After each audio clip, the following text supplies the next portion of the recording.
jornada de nuestro curso en torno a la investigación y las razones por las cuales investigar. Hoy nos corresponde incursionar en el razonamiento científico. Pero voy a hacer algunas reflexiones e introducciones preliminares.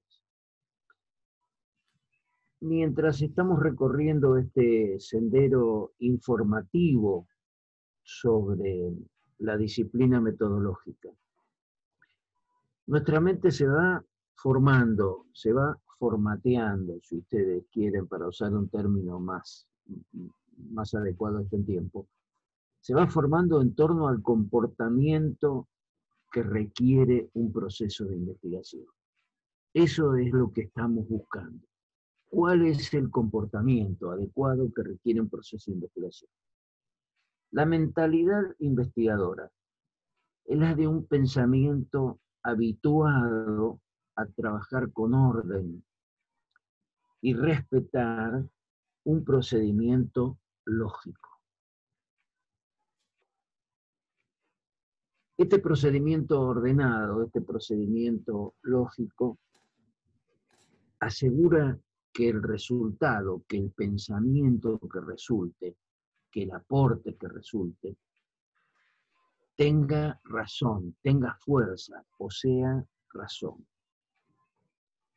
En realidad, no hay mayores secretos en el proceso de investigación que respetar formalidades para darle rigurosidad a los resultados.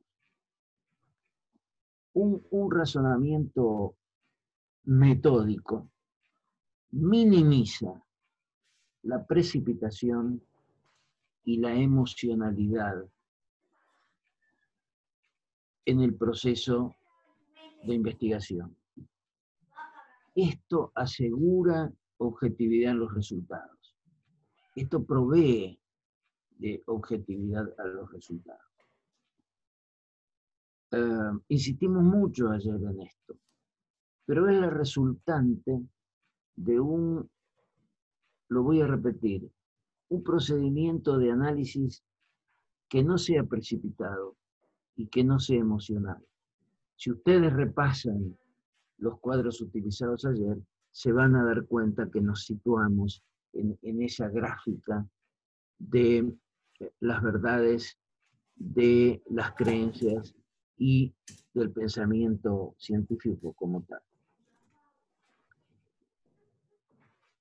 Ustedes han visto, habrán podido ver, y si no lo podrán ver después, que la lectura de Castán, Introducción al Razonamiento Científico y sus etapas, plantea y explica de una manera un poquito más profunda, un poquito más profunda de lo que vimos ayer, esa secuencia de razonamientos de Wallace. Pero lo interesante de esa lectura es que, si ustedes ven, está referido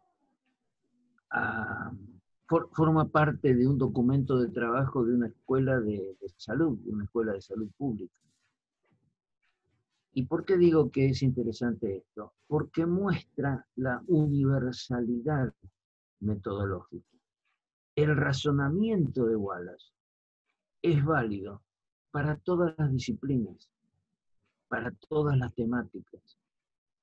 Y ese es el metamensaje, el segundo mensaje de esa lectura. Tiene todas las contribuciones necesarias, técnicas teóricas del método de investigación. Pero además, como está destinado a un tipo de población, los que se dedican a la salud, nos está mostrando, pero no hace referencia a esto, solamente en el título, nos está mostrando la universalidad de la metodología. Me quería detener en esto porque me parece un dato que va gradual y lentamente creo, nos va dando claridad sobre lo que estamos haciendo. Nosotros vamos a pasar hoy de la secuencia de Wallace, profundizándola un poquitito más, recordando lo que dice la lectura que ustedes hicieron, a los tipos de investigación científica, a una visión de los distintos tipos de investigación científica. Esto es una mayor amplitud y precisión en torno a lo que pasa, cómo se puede enfocar y lo que está atrás de esa secuencia, de esa rueda de Wallace. Mañana y pasado vamos a incursionar concretamente en procedimientos de investigación, dejando de lado dos aspectos de la cuestión teórica y analítica del proceso de investigación. Uno es la epistemología. Lo podemos encarar quizás en algún curso específico, pero la epistemología es la parte del pensamiento filosófico que estudia los fundamentos del conocimiento humano. Hay distintos enfoques, distintos autores, distintas miradas de cómo es la mejor arquitectura de un recurso metodológico. No es el momento de entrar en esta cuestión. Y el otro aspecto que dejamos de costado es la hermenéutica, que es el proceso de interpretación de textos y de la comparación entre autores. Vamos a ver en los 2 días que quedan que este factor es un factor importante en el proceso de investigación, porque cuando uno define el tema y comienza a penetrar el tema de investigación seleccionado, inevitablemente tiene que conocer y tiene que leer lo que se ha escrito sobre este tema. Y ahí aparece un universo, va a aparecer un universo de autores que hay que entenderlos desde su lugar, hay que compararlos entre sí. Y esto incluso hay que interpretar el qué quieren decir con lo que están diciendo, más allá de la palabra directa y fría, aprender a leer entre líneas. Esto es la hermenéutica. Pero no nos vamos a detener ahora en esto, lo vamos a simplemente mencionar como mencioné la epistemología. ¿Por qué? Porque la naturaleza de este curso es ir hacia el final concretando la realización minuciosa, la arquitectura minuciosa de un procedimiento de investigación. Me pareció importante hacer estas breves referencias porque nos ubica en qué es lo que estamos haciendo. Nos tranquiliza, si ustedes quieren, porque nos ayuda a ver en la línea de trabajo vertical que está indicada allí. Como dije ayer también, que con buenos fundamentos estamos entendiendo y planteando cosas de una manera directa y simple. Vuelvo a citar a Mario Bunge. En esta cita, cuando Bunge habla de conocimiento ordinario, que es el que deja de resolver problemas o de plantearlo, se está refiriendo a lo que nosotros presentamos ayer como, como saber ancestral, como saber natural. Hoy le agregaría, para que quede más claro, como saber popular. Ayer dije común, me estoy refiriendo a esto. Si este saber ordinario no resuelve un problema o no es capaz de plantearse problemas para avanzar en la línea del conocimiento, entonces hay que recurrir al razonamiento científico. Ese razonamiento científico no es otra cosa que el resultado de utilizar un método ordenado y sistemático, procesos racionales. Es una definición alternativa a las que usamos ayer, diseñados para construir conocimiento. No hay cosas oscuras, no hay cosas extrañas. Lo que tenemos que capturar es la posibilidad de manejarnos con un sistema pautado, sereno y no precipitado y ordenado de razonamiento.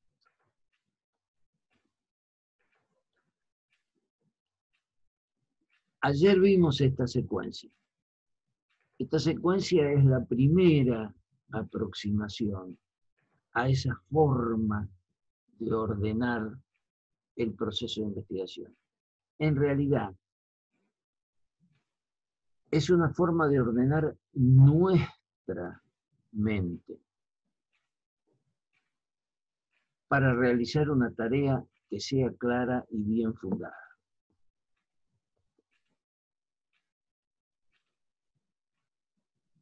Aquí tienen ustedes una segunda aproximación que nos aclara particularidades del método científico. Nos ubica en el universo de los modos a veces simultáneos de llevar adelante un proceso de investigación. Y sintetiza algunas de las cosas también que mencionamos ayer. Conjunto de pasos, técnicas y procedimientos que se emplean para formular y resolver un problema. Tan simple y tan profundo por ahí. Sus atributos, sus características. El método científico aporta claridad y precisión. Se funda en la razón, no en la percepción y en el sentimiento. Se puede comprobar, es verificable. Y al desmembrar el problema, es analítico, al desmembrar el problema, permite entenderlo, rearmarlo o afrontarlo. Me permito insistir en otro de los cuadros de ayer. Piensen que mientras una parte enorme de la humanidad está sufriendo la pandemia que estamos sufriendo, otra parte más pequeña de la humanidad está tratando de atender desesperadamente y a alto riesgo la problemática de la salud y evitar la muerte de los afectados. Pero hay una pequeña porción de la humanidad que no está en la trinchera, que no está en la calle, que está en el laboratorio, analizando el problema, tratando de desmembrarlo en sus elementos y en sus razones causales y en sus interrelaciones, como también lo mencionamos ayer en uno de los cuadros, para encontrarle una solución circunstancial, sostener la vida, una solución a mediano plazo, generar una vacuna protectora y una solución, en todo caso, a largo plazo, y es el antídoto que lo neutralice definitivamente. Eso en cuanto a las características. En cuanto a los pasos, vuelve a aparecer de otra manera, con otro enfoque, y sin definirlo como proceso de Wallace, la misma secuencia de razonamiento. Observar, generar una hipótesis, investigar la situación y tratar de probarla, analizar los datos procesados, sacar conclusiones y confrontar con la realidad. Si esto aparece en distintas fuentes de información, es que este simple procedimiento es significativo, es importante. A ustedes les va a llamar la atención que yo insista bastante en las ideas simples, pero no se puede sofisticar, no se debe sofisticar el proceso de investigación. De lo que se trata es de tener una actitud serena y severa secuenciada. La insistencia y la repetición de esto nos va quedando, y como dije hace unos minutos, va formateando nuestra mente. Y a poco de andar, cuando nos enfrentemos a una situación controversial, delicada, poco comprensible, lo que vamos a hacer es empezar a generarnos preguntas antes de producir una opinión. Esta es la fortaleza de personalidad que le daba al investigador el respeto al procedimiento metodológico. En el papel de Castán, ¿no? Sí, en el papel de Castán. Dije bien, de Yolanda Castán. ¿Tienen ustedes esta gráfica con una explicación anterior y posterior que vuelve, a pesar de que muestra la parte de la rueda de Wallace que está a la derecha de este gráfico, vuelve a aclararlo en cuanto a precisión de etapas? Por algo será, por algo será, por la importancia de la secuencia de razonamiento.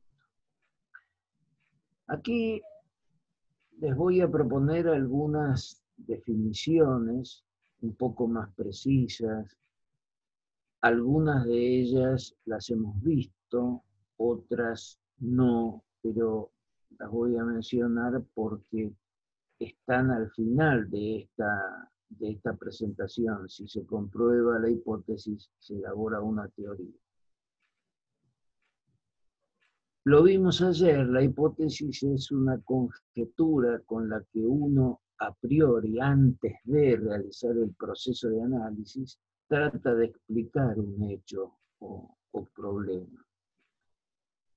La tesis es la afirmación con la que se espera explicar el fenómeno. la hipótesis, la resolución de la hipótesis es la que explica la tesis. Recuerden la no corta explicación y revisen la no corta explicación de la parte final de la reunión de ayer, cuando en forma abrupta, pero deliberada, no les quepa duda, saltamos del simple ejemplo secuencial de explicar la demanda, el comportamiento de la demanda, a analizar el título, el subtítulo y la hipótesis de una tesis de doctorado. Cuando hablábamos de la problemática del control del gasto público y su bajo nivel de eficiencia en cuanto a la calidad, al desarrollo de la calidad democrática. Y ahí, si ustedes vuelven a leer esos títulos, van a ver perfectamente la diferencia entre tesis como objetivo y hipótesis como mecanismo de probar el objetivo.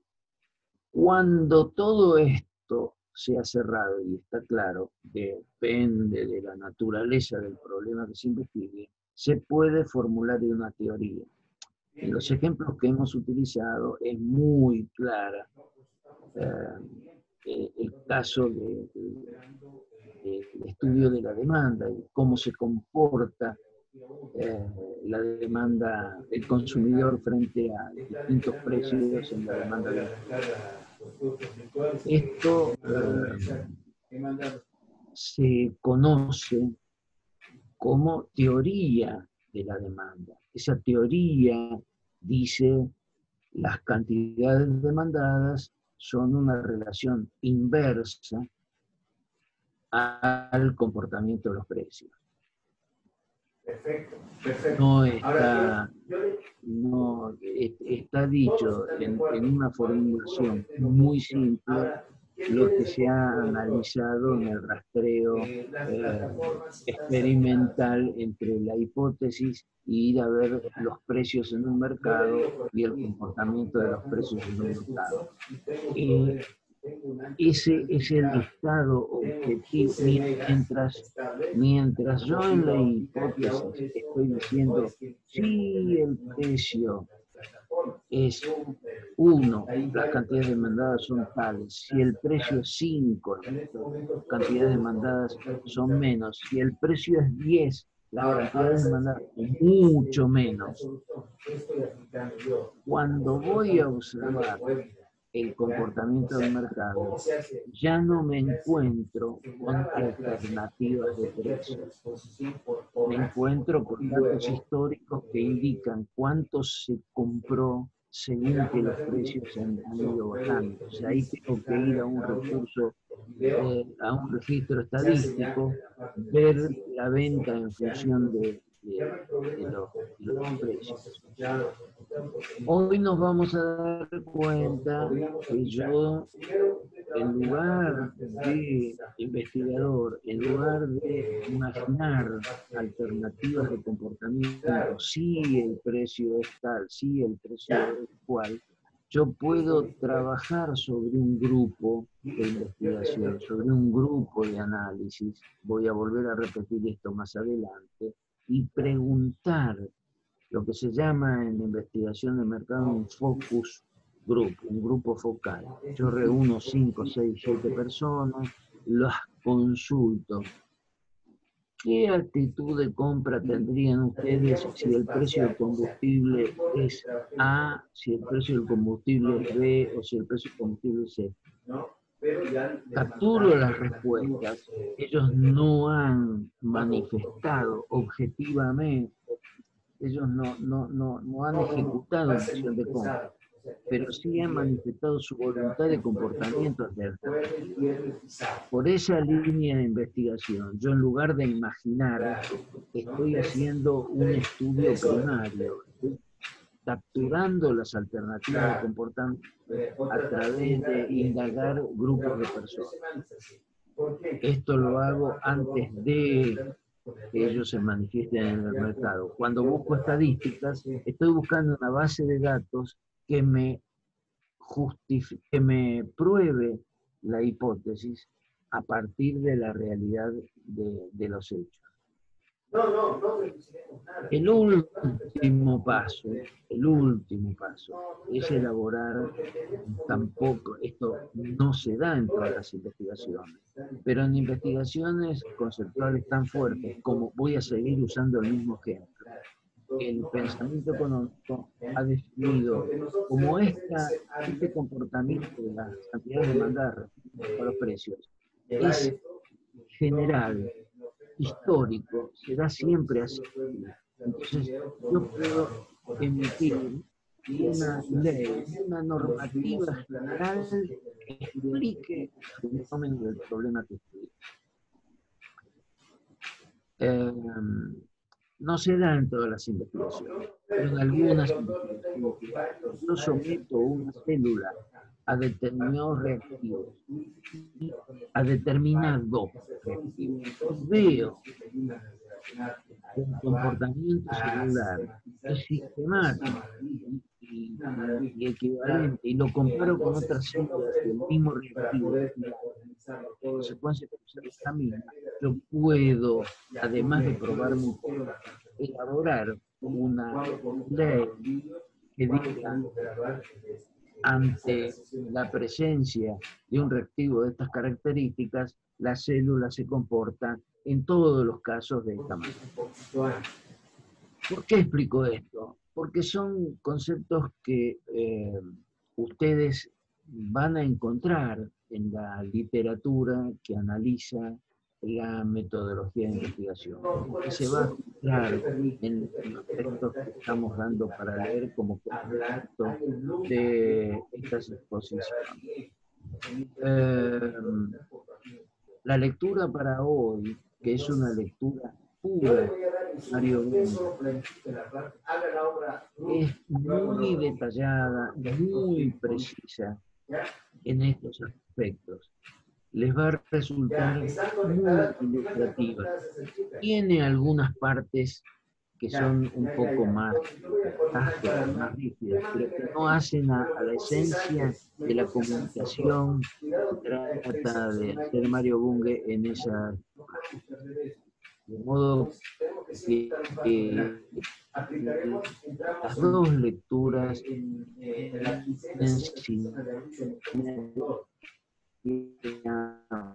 intensa sinergia entre sí. Vamos avanzando.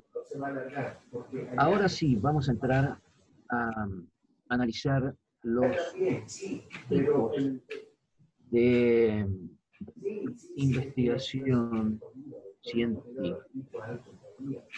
Esto es complementario, es paralelo a el círculo de Wagner. Pero esta tipología nos está iluminando sobre los distintos matices que podemos encontrar en el planteo y desarrollo de una investigación científica. No son excluyentes. Todos los ejes que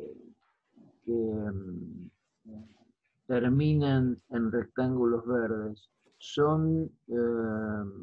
no son excluyentes. Muchos de ellos se pueden solapar, pueden ser complementarios, pueden ir conjuntos. Así que ahora los vamos a ir analizando con cierto detenimiento, porque esto da un panorama completo y nos prepara para la secuencia que viene, es decir, qué tipo de investigación vamos a desarrollar.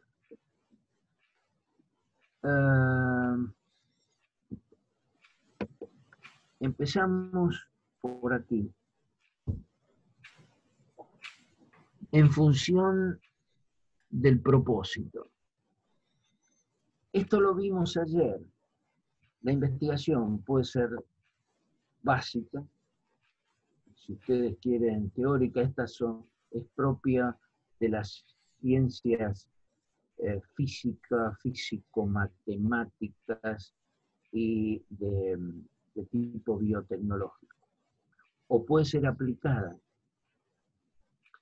La investigación aplicada apunta a una cuestión concreta. ¿Cómo yo puedo hacer una semilla resistente a determinadas malezas para maximizar su rendimiento productivo? ¿En qué me voy a apoyar en esto? Me voy a apoyar en algún desarrollo básico de biotecnología que haya avanzado en la modificación del genoma, del ADN de la célula de la semilla, como para transformarlo, inocularle los anticuerpos necesarios, para decirlo en términos simples, para que el resultado aplicado sea el que el agrónomo está buscando. Uno se moviliza por la inquietud aplicada, pero está atado a la investigación básica. No es común que lo haga la misma persona, pero podría ocurrir que se hagan simultáneo. Y de hecho, como mencionamos ayer, cuando se producen acuerdos estratégicos entre universidades y empresas, en realidad lo que está ocurriendo en los campus que tienen este tipo de asentamiento doble, la universidad con la empresa, la universidad está haciendo en general la investigación básica y la empresa está transformando, cuadro que también vimos ayer cuando hablamos de investigación, desarrollo e innovación, la está transformando en hechos aplicados. Vamos a este segundo aspecto de nuestra tipología de investigación, que son métodos específicos. Vean cómo acá aparecen, calificando la calidad de investigación, algunos aspectos que forman parte, uso del pasado, pero que formaban parte de ese circuito de razonamiento que es la rueda de Wallace. Según el método específico, puede ser de mera observación, puede ser de experimentación, puede ser estadístico.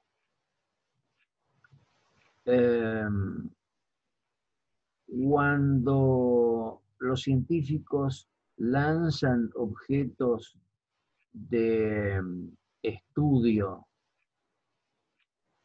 a los confines del universo, como la cantidad de satélites, están haciendo una tarea de observación. ¿Qué es lo que me encuentro?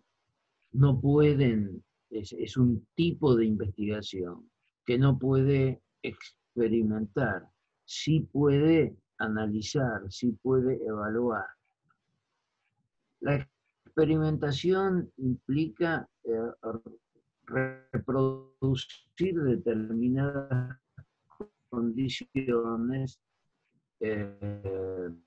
sea en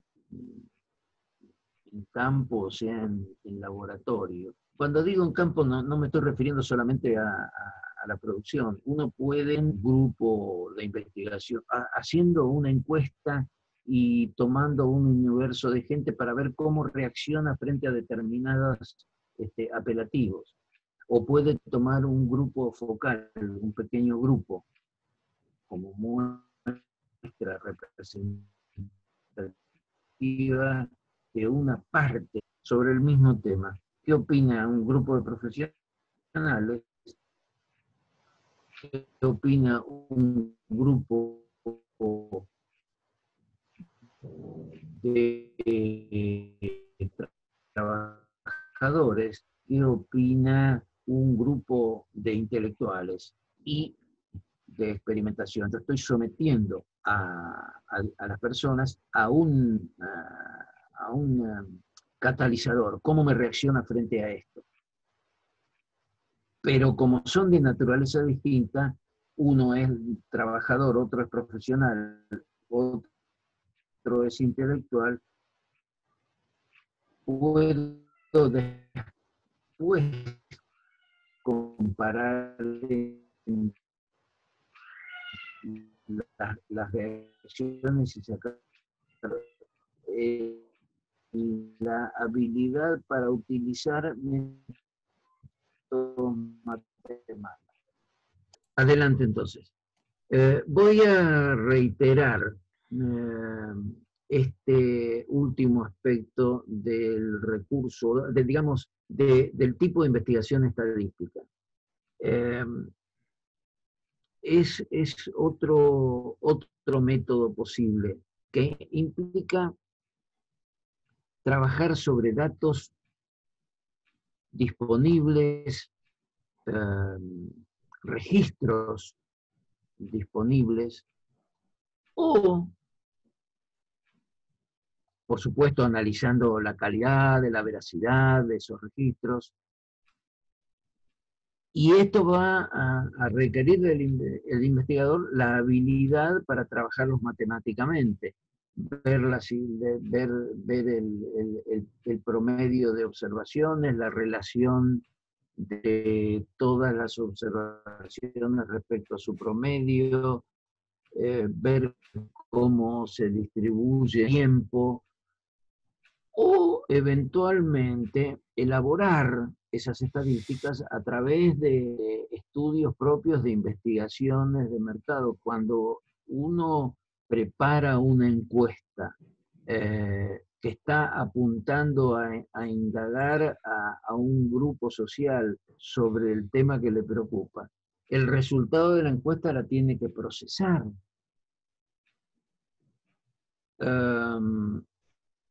Y esto obliga a tener un cierto dominio de la herramienta matemática y, según los casos, un dominio más profundo. Si yo quiero ver cuál es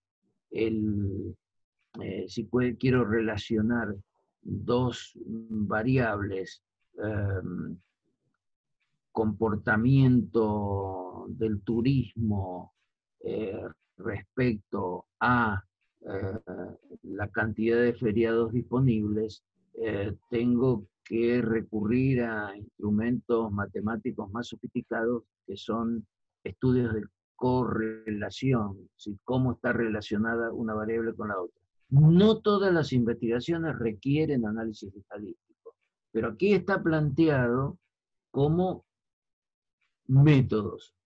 O se observa, o se experimenta, o se busca información histórica. Vamos a los tipos de información por la fuente.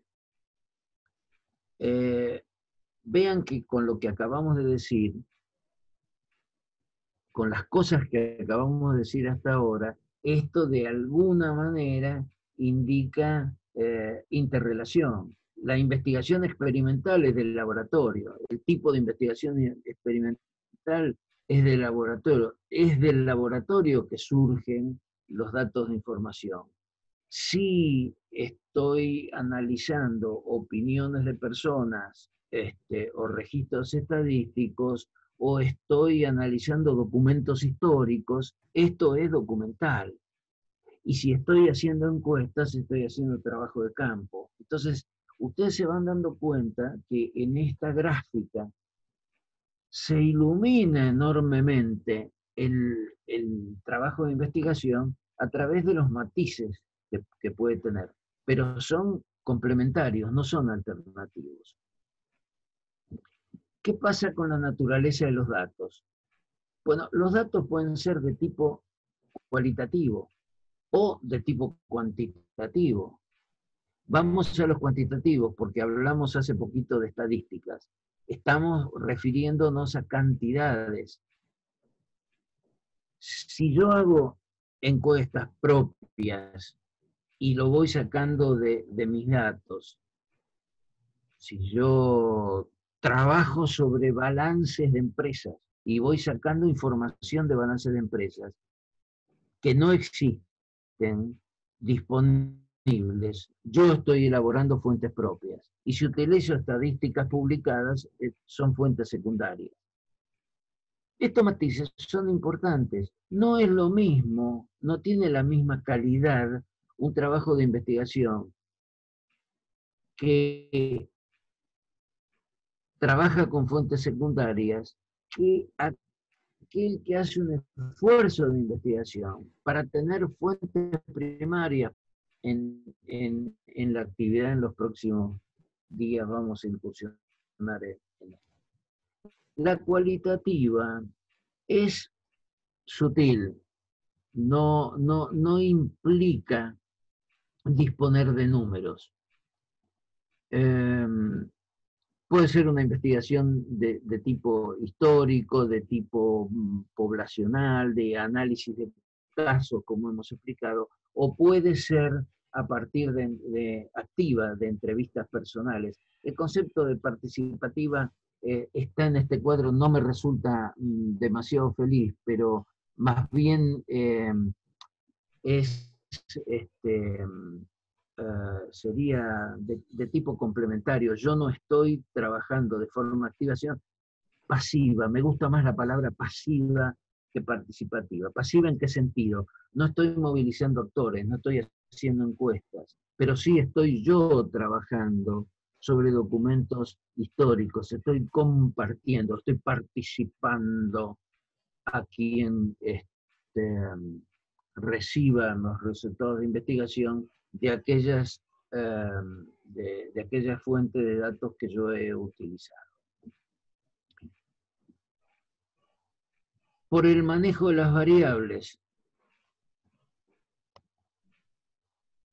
o son experimentales, vean que el solo ver las palabras nos remite, no tengo duda que nos remite a todos, a cosas que ya hemos dicho.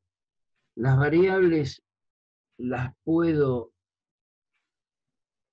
procesar, experimental, las puedo observar, no experimental, las variables que elija, o hacer una mezcla de las dos.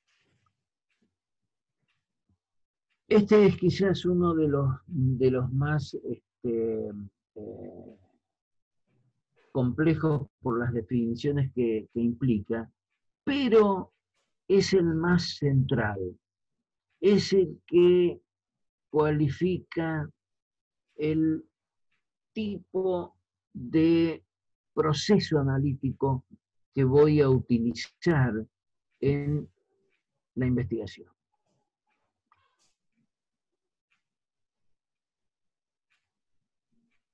Una investigación deductiva no tiene proceso de análisis. Se observan comportamientos y se emiten conclusiones. Yo les puedo decir que el mejor ejemplo para este caso es lo que analizamos desde el punto de vista de la demanda. El perfil hipotético deductivo, el mejor ejemplo del perfil hipotético deductivo es el círculo de Wallace. Ahí estoy introduciendo aspectos de observación, de hipótesis de trabajo y de análisis. La investigación de tipo inductivo es un proceso gradual que observa, describe y emite conclusiones.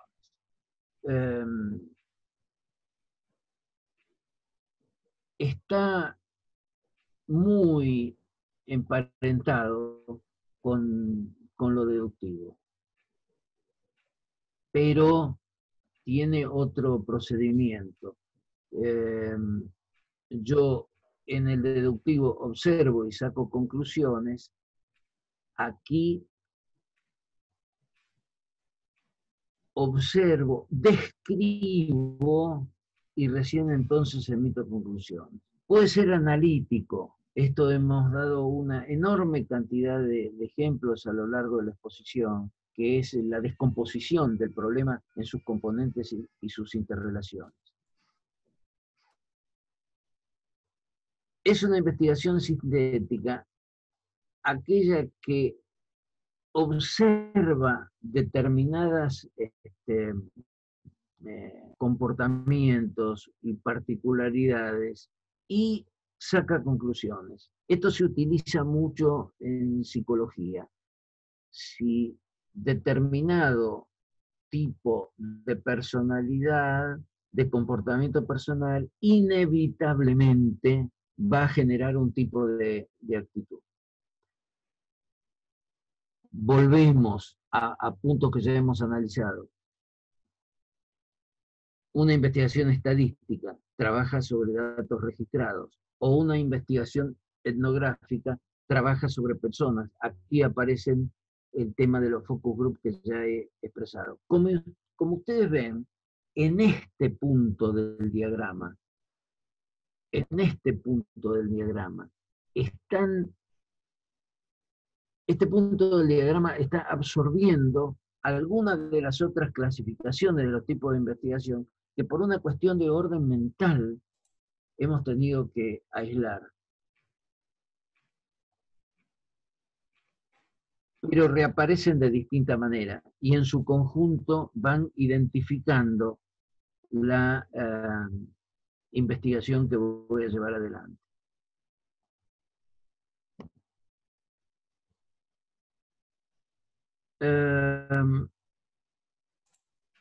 A manera de mejor ejemplo de cómo confluyen los distintos enfoques, vuelvo al artículo que ustedes recibieron ayer, y aquí tienen la rueda de Wallace, perfeccionada por la autora de este papel, mostrando cuál es la vía de la deducción dentro de la rueda y cuál es la vía de la inducción. Yo puedo partir de generalizaciones observadas, elaborar una teoría, pero después inevitablemente tengo que volver a un proceso de confirmación de hipótesis para probarla. Esto también está explicado en forma sintética y muy clara en la lectura que ustedes tienen. Pero, ¿por qué lo traigo acá? Porque muestra cómo no hay un camino. La gráfica que estamos analizando muestra matices del proceso de investigación, del mismo proceso de investigación, visto de distinta manera según las características de las variables, de cómo la trabajo, de cómo lo enfoco. En este caso, tenemos la investigación. Puede ser exploratoria, puede ser simplemente descriptiva. Yo puedo hacer un trabajo primario para decir, a ver, ¿cómo se presenta este problema? Bajo, o subo, mejor dicho, un escalón más y describo, subo un escalón más y lo explico. Y también puedo relacionar investigaciones entre sí y sacar conclusiones nuevas.